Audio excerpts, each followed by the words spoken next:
The noon hour of Madness and Mayhem, the podcast. Victor, what a world we live in. Oh, yes, we do, Peaches. It's a world. A world. That's right. What did you find today? There's this popular TikTok creator. I believe his name is like Hub's World or something like that. All right. He would post a day in the life of content of him working his 9-to-5 job. Okay. He has gained over 900,000 followers. Okay.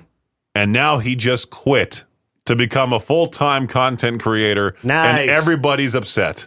What? They're upset that he quit his job? They're upset he quit his job because that means no more 9-to-5 content like he would post. Oh, yeah, that's a good point. If that's the content people like and you stop making it, you're not going to make it as a content creator. His name is Hub's Life. I just saw it here. All right. What was his job? I don't know. I think it was one of those stereotypical like cubicle jobs. Oh, well, yeah, dude. Sorry, fans, but if you can get out of the cubicle job, you got to go. Yeah, it doesn't say. It just says a 28-year-old with a normal job here. Well, it'll be interesting to see what he does for content. I hope he makes it because, being able to work for yourself, no boss man, it's where it's at. 900,000 followers, though. I feel like he's making a good amount of money. He could have pretended. Now, he could have quit his actual 9-to-5 job and just pretended he's still working there. That's true. That's Build all a cubicle at home. Could have just done that instead of, telling everybody, making everybody upset for whatever reason. Well, they need to get over it. Go find somebody else that you can watch work in a cubicle. Oh, boo-hoo. Maybe he'll start making even more entertaining stuff. He'll be able to dedicate time to getting creative. Yeah. What if he just goes out of the blue and just says, "Here's my OnlyFans"?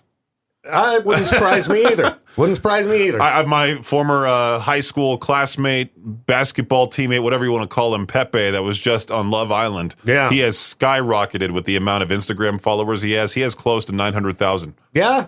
Being on a reality show will do it. People love that garbage. And so I was predicting with my friends, I'm like, either he's going to start a stupid podcast, because everyone has a podcast these days, and he's going to call it like Pepe's Playhouse or something like that, or he's going to start that whole OnlyFans career as well. Pepe's Pit Party. He's going to try to compete with me. That's right. He's going to steal your thing. Yeah. Steal your good gig. luck.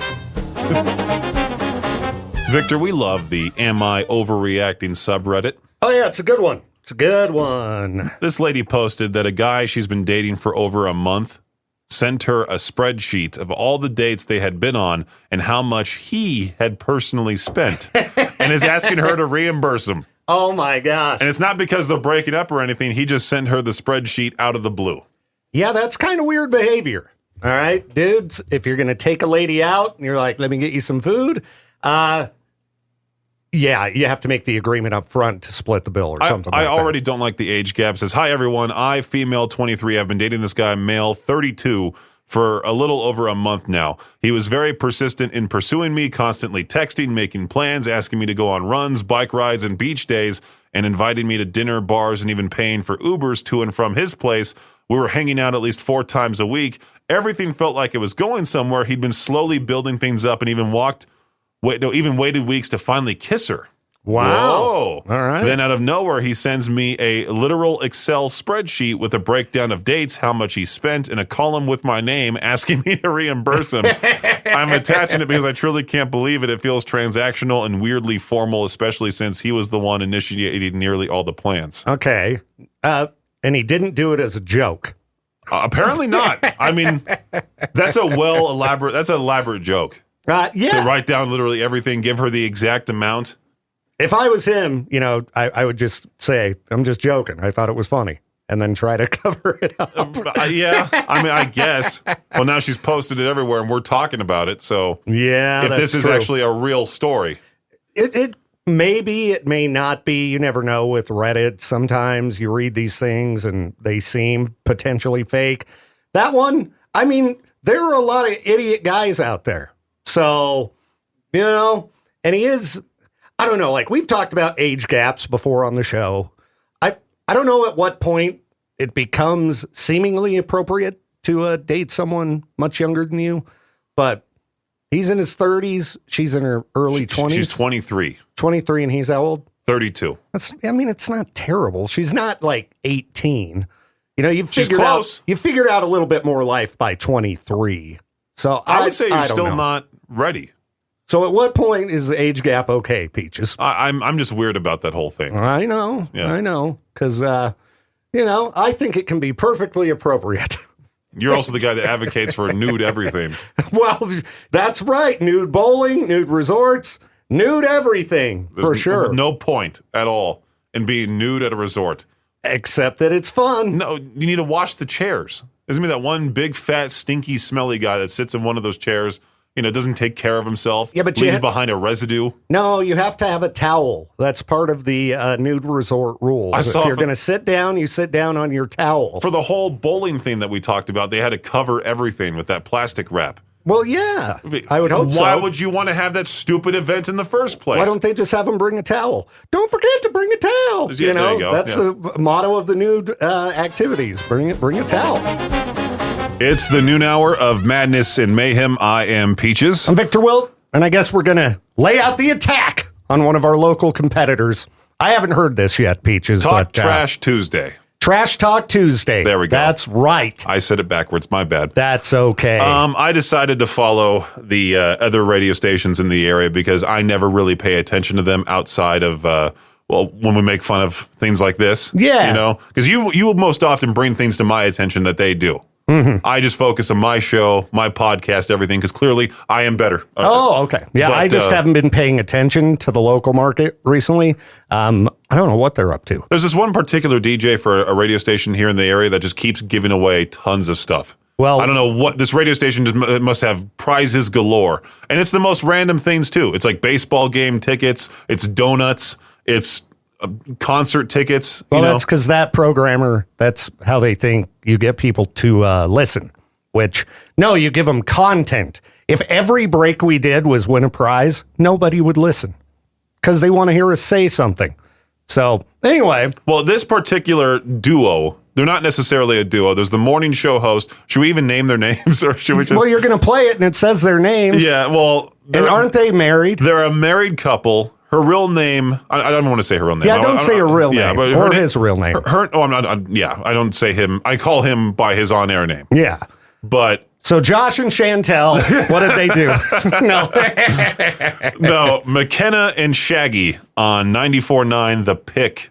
All right. And we're going to preface this by, we like Shaggy. He's a good dude. I just think this segment's a little dumb. And I also find it insulting whenever Whenever radio companies hire someone that has no prior broadcasting experience whatsoever. Well, they do that a lot. And they're just like, we need someone to fill the time slot. And then they end up putting on this terrible show. All right, Peaches. But it's true, though. If you have someone who hosts a podcast that has no prior experience, you're going to have a dull product. Yeah, I think everyone should have to go through the total ringer. Me and Josh and Jade did. The way that I had to go through it, too, with you guys, Oh, you had it easy. No. You rolled into an easy, not at all, already popular position. You didn't have to be a board op working 3 hours on the weekends. Of course, I had to work with the iHeartMedia people. And then you didn't have to be the board op supervisor. I had to do the whole grunt work for Hollywood, too. Get Harvey his coffee and all of that. Right. Yeah, that's so right. Don't say I don't been through it all. Got to slowly work your way up, a weekend-only shift, for a few years. Anyway, let's get to their bit. So, today's question, they asked John Paul George or Ringo, which is already a dumb question as it is. Now, what's the point of the bit? But the whole point of the bit is to basically, for some reason, every radio show needs to have, hey, let's ask the listeners a question. I was forced to have to peach their own. You weren't forced. Yeah, I was forced. You could get rid of it. No, I was definitely forced. It was a whole Jade thing. You need to have a segment for the listeners to call in. Yeah, it's a good idea to get listeners to call, for sure. So yesterday they asked the question, what's your favorite joke? Well, I couldn't tell mine on air, that's for sure. And they call this segment speed dating. Okay. And so here's the intro to it. I was thinking, I want to go on a date. A date? What's a date? It's time for Speed Dating with McKenna and Shaggy on 94.9 and 104.5 The Pick.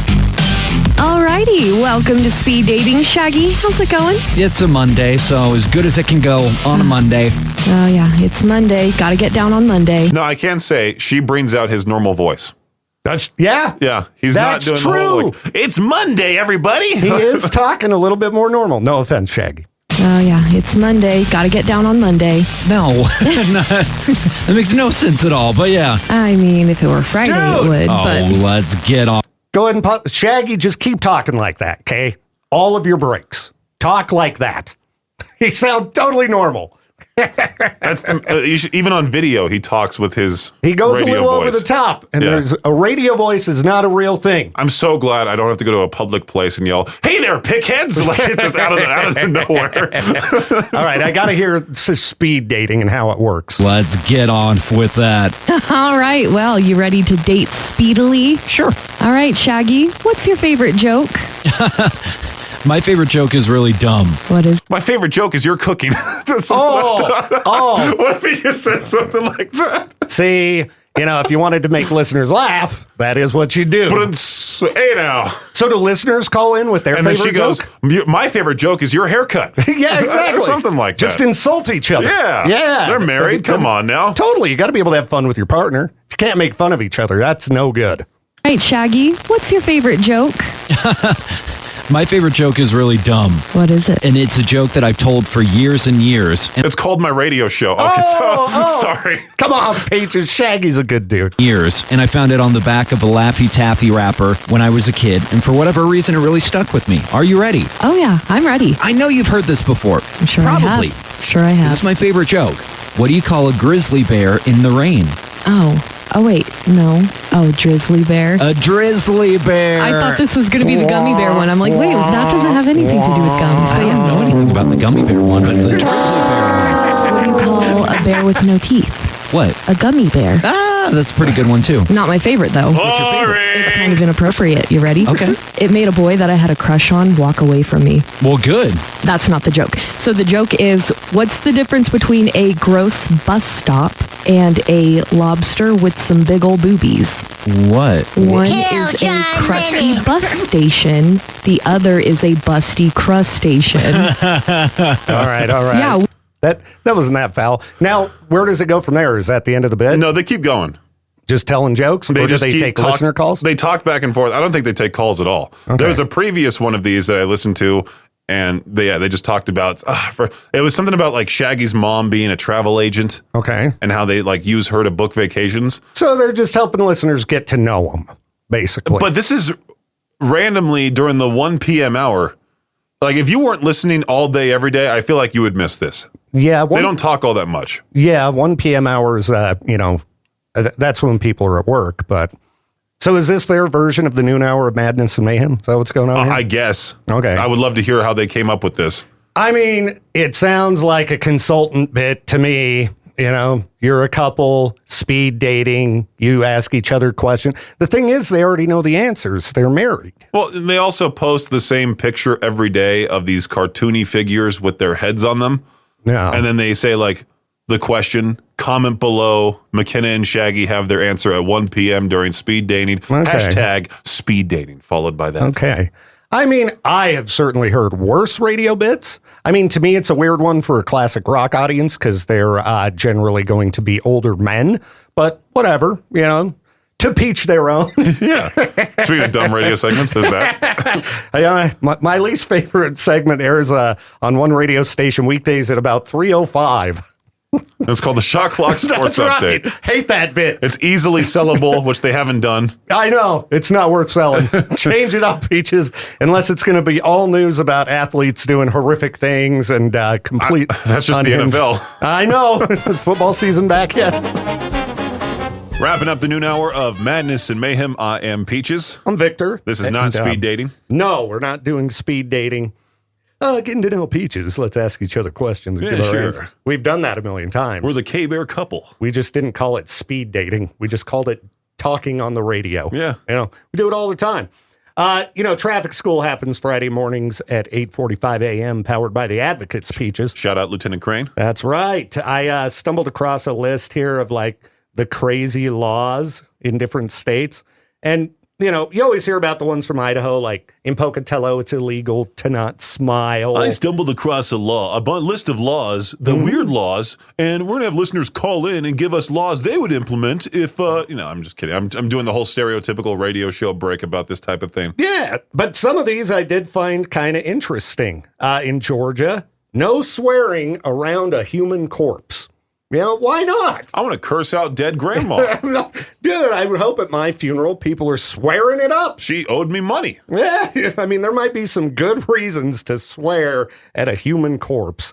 Let's see what Now, I else want to know we the have story here. behind that one. I really want to know what happened there. Like, did someone like just start cussing up a storm at a funeral? It had to be something like that. In Colorado, no throwing missiles at cars. You know, Throwing missiles. No like, are throwing we talking missiles about at like cars. those, like, you know, like those little toy torpedoes you used to throw in the pool? You know, I mean, if Not it's those. if it's missile-like, maybe it counts. I don't know. Like California, no wearing a fake mustache. I bet they don't enforce that. I hope they start. I've had it with these disguises. That's a sign of people working against you. Bad friends. Yeah. Always got to be on the lookout for bad friends, Peaches. Is that the new thing that you, Jade, and Josh are doing? They're bad friends. It's just started over the weekend, and now that's your thing? Yeah, they're bad friends. Okay. So you know. Don't trust either of them. Bad friends. I didn't trust any of you guys. All right. Hey, I'm not a bad friend like them. You can't hunt camels in Arizona, which, I mean, I don't know if I've ever even seen a camel in Arizona. Go tell Taryn to get a camel. No one can kill it. You know, the pet that lives forever. It's illegal to be a vampire in Louisiana. This is stupid. Why are we talking about this? Because we're trying to kill a break here, Peaches, and end the show. I found a question for you. I'm going to share this actually in your Facebook Messenger. What is the most disturbing book that you've read? The Girl Next Door. Has 6,000 comments, and I don't think I've seen The Girl Next Door pop up as of yet. I saw that thread pop up, and I was going to look at it. Somebody said Organic Chemistry 5th edition. Oh, yeah. Algebra 1. Right. Remember, like, it was like a crucial thing back in the day to like wrap your books in the old paper bag. Yeah. And that was you have to have a book cover To keep them in good shape. Yeah, it was a whole thing back in 6th grade. I just unlocked a whole memory there. Yeah. I recall wrapping my books up. I think my mom had to do it. My mom did it for me, and she was like, "Here's your stack," and then put it in the backpack, and then I had to take it to core class and show the teacher. There was kids getting yelled at for not wrapping their books. Yeah, Who and cares? then they end up selling them all, or getting a new edition like every couple years. Right. Who cares? Let them get trashed. And you used to write like terrible names, like issued, like Michael Jackson issued, the whole thing. In the front there, Right. Yeah, where you had to put your name in the book. Yeah, I'd put my name in there just to, if I was famous one day, magically, oh, Brendan Peach used to own this book. Yeah, if you ever find anything that says the name Bob Anderson, it's clearly from me. Right. Since There's that name's not common at all. Exactly. No, I shared a video on our Facebook, by the way, when you brought up Lieutenant Crane. He's been trying to have that whole basketball game go on, and we couldn't do it at the time because the company lawyers or something like that said no. Yeah. About like a company We don't basketball like game. us risking injuring ourselves. Yeah, but I guess one of the officers in Shelley broke a basketball hoop. Whoa. And it's all caught on video. I just shared it on our Facebook page, K-Barrel 101 FM, if they want to see it. I said Lieutenant Crane was going to recruit this guy for the basketball game. He just did a layup, and sure enough, the whole thing comes crashing down. Nice. So, All right. yeah, fun stuff there. The noon hour of madness and mayhem is a production of Riverbend Media Group. For more information or to contact the show, visit riverbendmediagroup.com.